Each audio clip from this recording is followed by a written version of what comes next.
Hi guys, Brand here, and welcome to another commentary video today. Today we're going to be talking about something that has been on my mind lately and something that's kind of been frustrating me about DBD.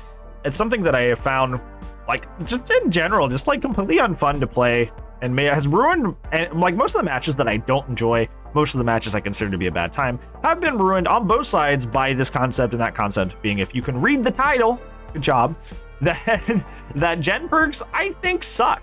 I hate gen perks so much.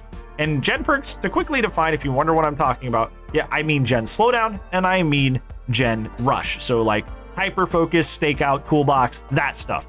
And also, you know, overcharge, Colubrine, eruption. These things run together.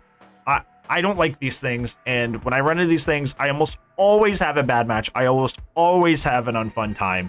There was a match I played that I'll put up here where I played a very, very efficient game as Demogorgon. I only had one slowdown, and it was pain res, and I was playing really, really well. I was having good chases, I was having good map pressure, and I still only got a tie because for no other reason than the fact that a bunch of gamers were running full cracked gen builds and going hard.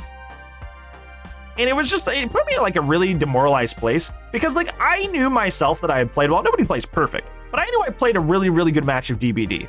And I really did do a good job, but like I didn't get the results of a good job because somebody brought a perk combo into the match, and I think that's been like an issue with DBD, not even just now, but like throughout the history of the game, is that Prove has always been annoying, but so has, like, you know, Ruin Undying back in the day. These things have always been annoying. These things have always been frustrating and almost in a sense necessary evils because of the other version of them that exists.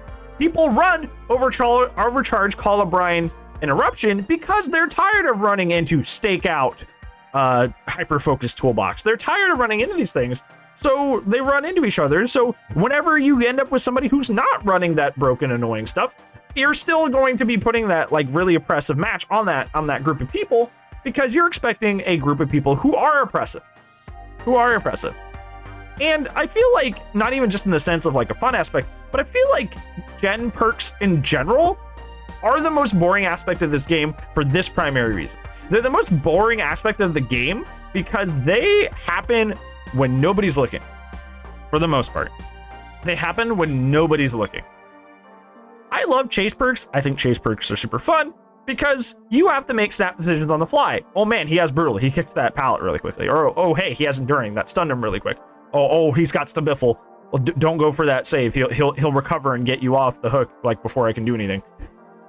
Like these things, like they dynamically change the game in like a very, very like intense sort of way, and a very, very like thrilling sort of way. Like it enhances the game. Also, like, you know, you're chasing somebody, they vault the window and they have life, and you're like, oh god, okay, now they're gonna start chaining tiles. Can I cut them off from that tile? Can I use my killer power to cut them off somehow, or to catch them through their exhaustion? Like, these perks enhance the game and are very, very like interactive. I think that's what I want to put here, is like it's very interactive.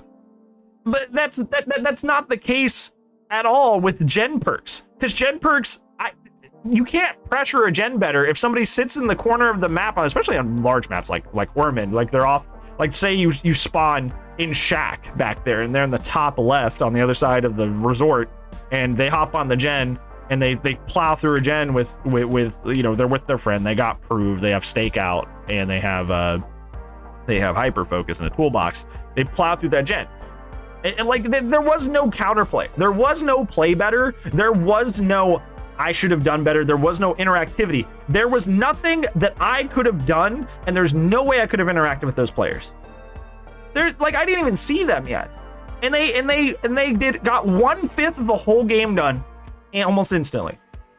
And this is even considering stuff like brand new parts and stuff. Like, it's like that happened completely away from me as the killer. I did not see them, I did not interact with them, and they've already won 1/5 of the game. Like, that just feels bad. And it's the same thing with like the killer running like 3 slowdown. It's like you work on a gen, you get it up to 90%, but then somebody goes down, you're the healthy guy, so you go to get the save. In the meantime, killer comes in, you know, Colubrine, overcharge, eruption, kicks your gen, and like by the time you've got that person off hook, healed the person, run back, got on your gen, it's like 75% gone.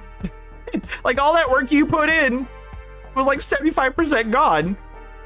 And all you did was just get off the gen and go unhook somebody and heal them and come back, and the gen's just, everything you just did is just gone. Somebody came in and in the middle of the night and stole your stuff and left, and you're just like, well, I guess I got to do that again. And like, you didn't interact with the guy, right? Like, you didn't interact with the killer. He just walked by, tapped your gen, and now like you got to redo all this progress, which isn't even fun to begin with. It's just skill check, and you just got to do that all over again. Like, that's why I think like gen perks are so boring, dude. Gen perks are awful because so much of the gameplay involving gen perks, is happening in the background. Like, so much of it happens with players not even being able to interact with each other. And it's so just, ooh, at least like with Ruin Undying, you had to like push them off the gen, right? Like there was some sort of interactivity there. At least with Pop, you earned it by hooking somebody, you know? It's like, like, it's almost like we're in a worse era. Not like in terms of strength maybe, but like, it's just like, there's less interactivity than ever because of stuff like this. And it's just depressing.